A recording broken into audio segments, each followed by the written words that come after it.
Hi, Kathy here.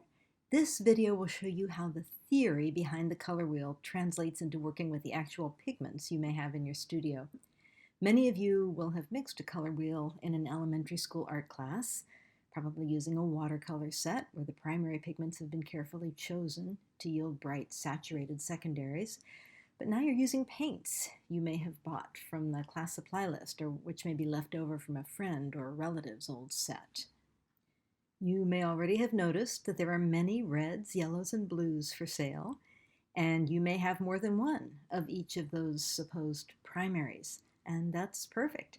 We're going to look at your primaries and see where they live on the color wheel, then find out what kind of secondaries you can mix from them. You won't end up with the color wheel as neat and mechanical looking as this, but it may be much more useful to you in terms of the paints you actually have. I'm painting my color wheel out on a piece of museum board primed with orange shellac because I'm using oil paint, so I need to protect my paper or canvas or whatever with a primer. I could also use white gesso, but I happen to like orange shellac available at any hardware store, so I'm using it to show you another possibility if you're in the habit of thinking you want to paint on a white ground. If you're using acrylic paint, you don't need any primer. You can paint right on paper or cardboard.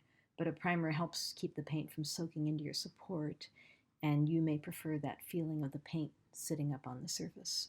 The canvas boards and canvas papers you may have bought for this class are already primed and should be fine to use with either oil or acrylics.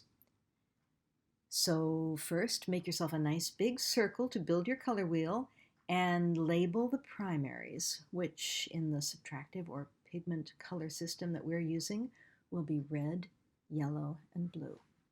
The concept of primary is pretty theoretical. In theory, there is some perfect red which mixes with some perfect yellow to give you a perfect orange. There's some perfect blue that mixes with that perfect yellow to give you a perfect green, etc. In practice, of course, we have a wide range of reds, and that's great because we want to be able to mix a wide range of oranges and purples. I have here some crusty oil paints from my box: alizarin crimson, naphthol red,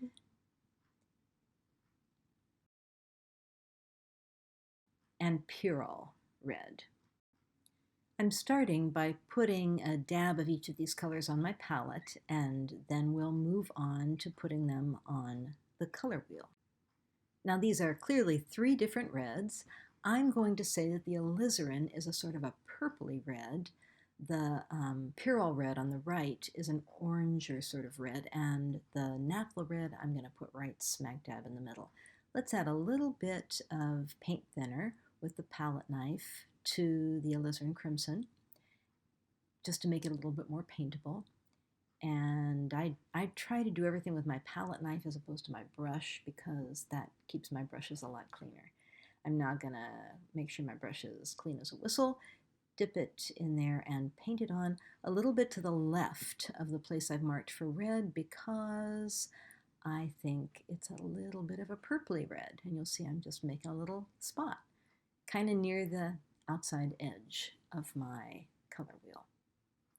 Next, I'm going to take the naphtha red in the center there, which I think I'm going to call sort of our true red in this trio, adding a little bit of paint thinner and painting it on right about where I think true red would go. You may make a different choice. Finally, I'll add a little bit of thinner to my pyrrole red and paint it on just a little to the right of the mark for true red because I think it's a little bit warmer, a little bit oranger. And yes, I am speeding this part up. I can't really paint this fast. I hope that you have at least two different reds, but even if you only have one, paint it out on the edge of your color wheel wherever you think it fits. What you're thinking about is whether your primary is a warm or cool or absolutely perfect version, where it fits in terms of its hue. Now we'll do the same for yellow and blue. I have a greenish lemon yellow, a Daniel Smith name for some absolutely unpronounceable pigment, Hansa yellow medium, which is a little warmer, and cadmium yellow medium hue. Those are my three yellows. Cadmium yellow medium hue is a sort of school bus yellow. The word hue in the name means it's not really made with the cadmium pigment, which is very poisonous, but beautiful. And again, I'm going to be adding a little bit of thinner to each of these colors, mixing them up, and positioning them on the color wheel. I'm going to start with my lemon yellow. I'm adding a little bit of paint thinner here. And as I remember, when I went to paint this out, it was so translucent that I couldn't really see its color well against that amber background that I've primed my board with. So I squeezed out a little bit of white paint and on my palette and added a little bit of that. That is usually enough to make a paint opaque. I mix my paint using a pushing motion and trying to take advantage of the flexibility of the knife to keep the paint down at the last inch or so of the tip. Then I scrape at about a 45-degree angle, as if you're shaving with a razor, and then I mix it again. I keep repeating those actions, and as you'll see here, I now have a nice opaque version of my color. And now we'll do the same with the Hansa yellow and the cadmium yellow medium hue, and I'll speed these up so that this video is a little shorter.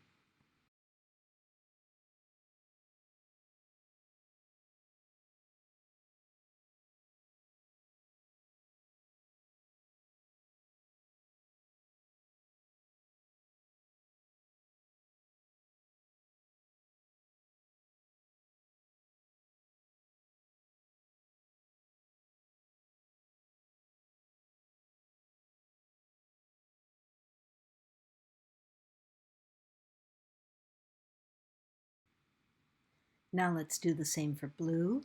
I have phthalo blue, cobalt blue, and ultramarine blue. I'm again using several choices here in hopes of covering some of the many blues which you might happen to have. And I will thin them out a bit. I'm going to add a little white to these because the blues are so dark that it's hard to see the color otherwise. And of course some thinner. And I will distribute them on the edge of the color wheel. I think that phthalo blue is the greenest of them. Cobalt is about the middle blue, and we'll say that ultramarine is maybe a little bit on the purplish side of blue. And again, I will speed these up.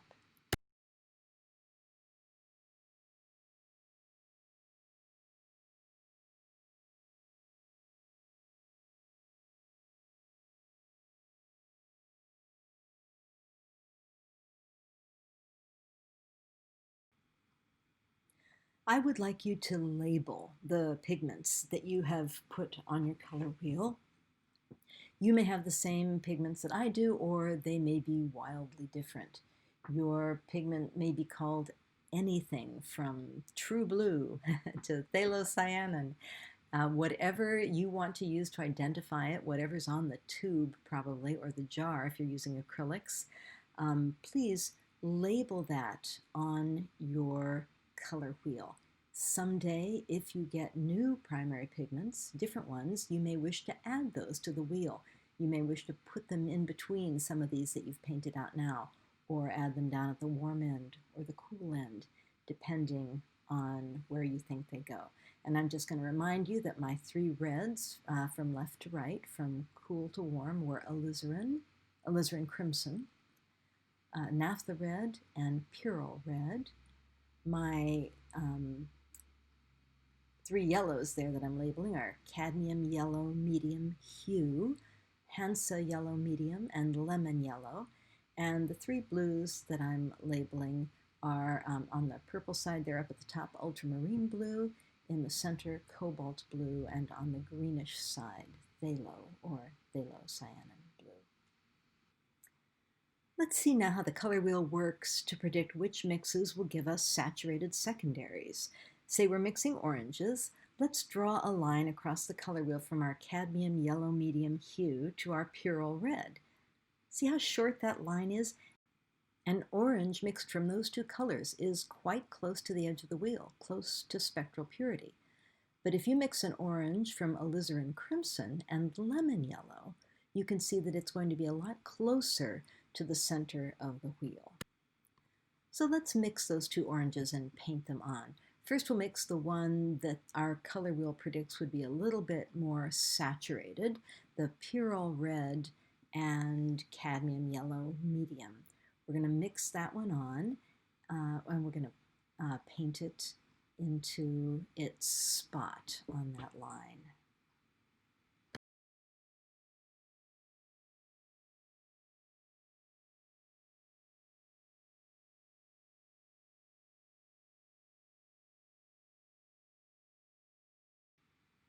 And I'm going to draw some arrows here so that when I look back at this color wheel, there's no question as to which pigments were used to create that particular orange. Next, we'll mix an orange from lemon yellow and alizarin crimson, the yellow and the red, which our color wheel predicts will be less saturated. And sure enough.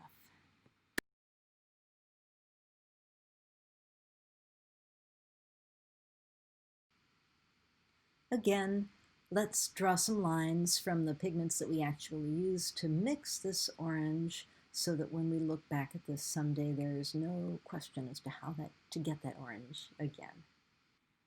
Now, one last thing before you go on to greens and purples, you'll have noticed that all the oranges you can draw lines for to mix from your primary pigments have a place within the disc of the color wheel rather than right out there on the edge. It often turns out that if you want really bright, pure secondaries out on the very edge, you need to start with pigments that simply give you those colors. That's why paint manufacturers make orange, green, and purple paint. It's true that you can mix the secondaries, but it's also true that it's very hard to mix spectrally pure secondaries. Fortunately, we seldom use those extremely bright colors in painting, so it really does hold true that if you're on a budget, choose primaries because you can mix your secondaries. You can't mix the primaries and you can mix the secondaries. However, if you need those bright, super saturated secondaries, don't be ashamed to use purchased colors like this cadmium orange that I'm just about to paint on here, viridian green, or dioxazine purple. There are some great secondary pigments that are available, and they may give you brighter secondaries than anything you can manage to mix from your primaries. If you already have some ready-made secondaries like these in your supply box, go ahead and paint them out on your color wheel and label them too, so you get used to thinking about mixing with them at some point according to their temperatures and where they lie on the wheel. As you work to complete this color wheel on your own, you're going to be creating at least 2 greens and at least 2 purples, but I hope that you will really try to explore your pigments. Try mixing Hansa Yellow Medium or whatever yellow you choose with all of the blues that you have. Try mixing across from the 2 furthest apart colors to one of those and one of its closer neighbors.